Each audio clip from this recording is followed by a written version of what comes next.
শুরু করবে যখন আমি কষ্ট পাব। এই কষ্ট, বিরহ, ব্যথা, বেদনা, যন্ত্রণা যখন সইতে সইতে আমি আর সইতে পারবো না, যখন খুব কষ্ট হয়, যখন কাছের মানুষটা কষ্ট দেয়, আপন স্বজনগুলো কষ্ট দিতে থাকে, আমরা কোথায় যাই? ভগবানের কাছে। ঠাকুর ঘরে ছুটে যাই না? ওই দরজা বন্ধ করে নিরালয়ে দুটি অঝর নয়নে ভগবানের কাছে কাঁদি আর বলি, প্রভু তুমি আমার সকল দুঃখ হরণ করো, আমি যে আর সহ্য করতে পারছি না। তখন ভগবানকে নিয়ে কাঁদতে শুরু করি।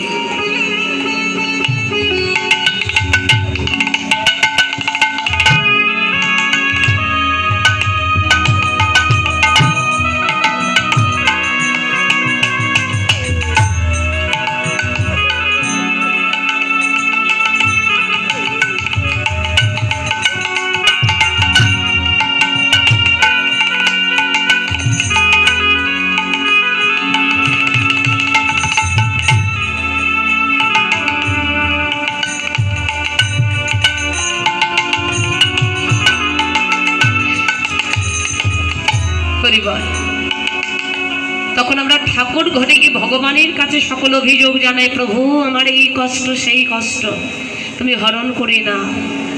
তাহলে ভগবান তো তোমার কষ্ট হরণ করে নিল।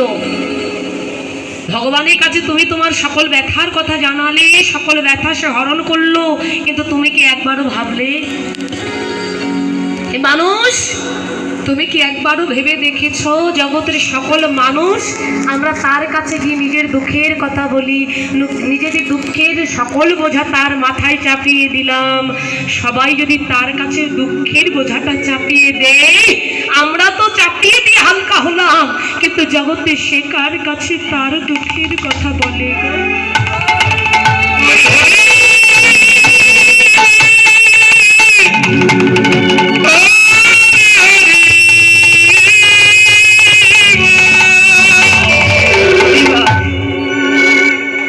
এটাই হলো ভক্তের ভালোবাসা।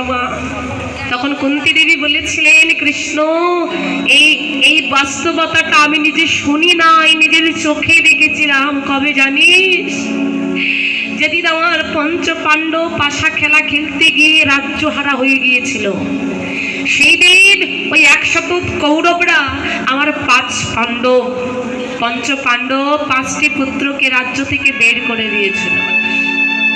ওরা চির কাঙাল হয়ে গিয়েছিল, পথের পাগল হয়ে গিয়েছিল।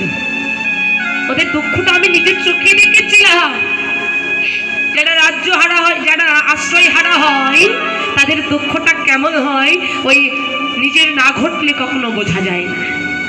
তা বলছে, বাবা কৃষ্ণ সেই দিন দেখেছিলাম ওরা 5 ভাই পথে পথে কত না কাঁদত,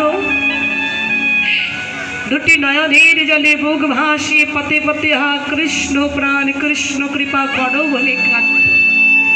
তোর তো একটা স্বভাব আছে কি, যদি কোনো ভক্ত একবার দুটি নয়নের জলে ভেসে হা কৃষ্ণ কৃপা করো বলে কাঁদে, যদি একবার ভক্ত কাদা প্রাণী তোকে ডাকতে পারে, তোর স্বভাব হলো দূরে না থেকে সেই ভক্তের কাছে ছুটে যাওয়া। আমার 5টি ছেলে যখন কাঁদলো, তুই দূরে থাকতে পারলি না, ছুটে এসে তাদেরকে সঙ্গ দিয়েছিলি। আর যে সঙ্গ ওরা পেল, যার সঙ্গে কৃষ্ণ রয়, তাদের কি আর বিপদ হয়? ধীরে ধীরে সকল বিপদ দূরে যেতে লাগলো। এবার ধীরে ধীরে হারানো রাজ্যটাও ফিরে পেল। আর যে হারানো ভোগ বিলাস রাজ্য ফিরে পেল, সুখ ফিরে এলো। যেই সুখ ফিরে এলো, কৃষ্ণ তোর কথা ওরা সবাই ভুলে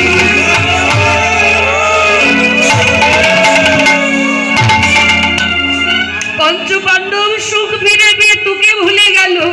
তাই তো তুই আজকে আমার কাছে এসে বলছিস, পিসিমা এবার আমি যাই, মানে তোর কাজ শেষ।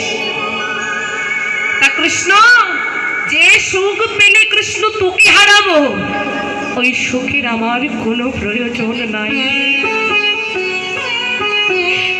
যে সুখ পেলে তোকে ভুলে যাবো, তোর কথা মনে থাকবে না, সেই সুখ প্রয়োজন। প্রয়োজন নাই।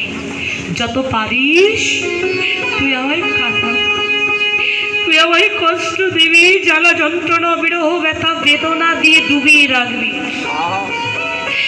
যত বিপদ হবে, যত কষ্ট হবে, তোর কথা মনে পড়বে, আর যখন সুখ পাবো তোর কথা ভুলে যাব। তাই বাবা ভক্ত হয়ে ভগবানের কাছে সেই জগৎকে দেখালেন যে এই জগতে কি চাইলে ভগবানকে পাওয়া যায়, আর কি চাইলে ভগবানকে হারিয়ে ফেলা যায়। সুখ নিয়ে কি করবে? দুদিন সুখে থেকে আবার তুমি দুঃখী হবে। আর যদি তুমি দুঃখে দুঃখে নয়নের জলে কাঁদতে পারো, ভগবানকে ডাকতে পারো, ভগবান একদিন তোমার এই কাঁদা ডাকে এসে সাড়া দেবে। আর নিত্য আশ্রয় ভগবানের চরণ যদি একবার পেয়ে যায়, জগতে আর কিছুর প্রয়োজন নাই। তাই তো সেই কান্নাটা ভগবান নিজে কেঁদে জগৎকে দেখালেন। আজকে ভগবান কাঁদছে কোথায়? আজুরে গৌরাঙ্গের মনে কি ভাব উঠিল। এটা কেউ বলতে পারে না, শুধু একমাত্র তারা বলতে পারে যারা গৌর ভাব সাগরে ডুবে ডুবে